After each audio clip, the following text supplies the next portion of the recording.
I remember when Resident Evil 4 was first released, which was one of the biggest reasons why I wanted to own a GameCube. This purchase may have also been because I'm such a massive fanboy of Leon Kennedy, but I digress. For better or worse, Resident Evil 4 would pave the way for future entries in the series, but it's undeniably a great game. Considering the many times the game has been ported since its initial release, I thought we wouldn't see Resident Evil 4 receive the same treatment as the other remakes in the series. Still, here we are, another round of Leon Kennedy on his adventure to save the president's daughter.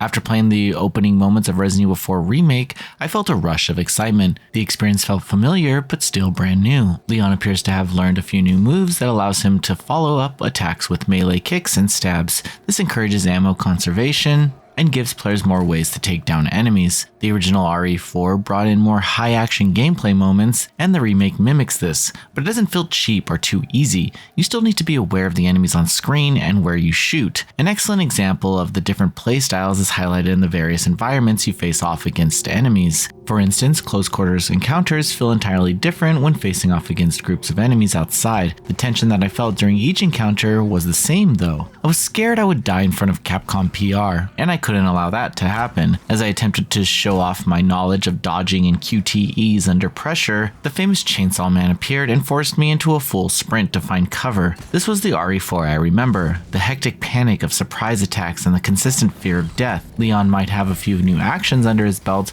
but that doesn't limit the helplessness that I felt during the encounter. The aiming felt comfortable, and the updated control layout didn't strike me as confusing or hard to manage, even with my limited time with the game. Item management is a core aspect of this title, and it seems to have returned for the most part, although I wasn't even near being over encumbered, so I'd like to see how I'm forced to manage equipment later on in the game. Resident Evil 4 Remake has a lot to live up to. While the previous entries in the series holds nostalgia from our childhood, the original RE4 brought us into a new era of survival horror. It raised the bar for the genre and the overarching narrative of the series. What's more exciting is how this remade version of the nightmare feels fresh, even though I've been here before. The tense close quarters action paired wonderfully with the open environments, and I'm looking forward to seeing more of what this remake has in store. Resident Evil 4 Remake is coming to PS4, PS5, Xbox Series X, and PC on March 24th, 2023. Thanks for watching. Please read the full preview at NoisyPixel.net. NoisyPixel is run by a group of gamers who work hard to deliver news, reviews, previews, and more. Please subscribe to keep up with all our feature content.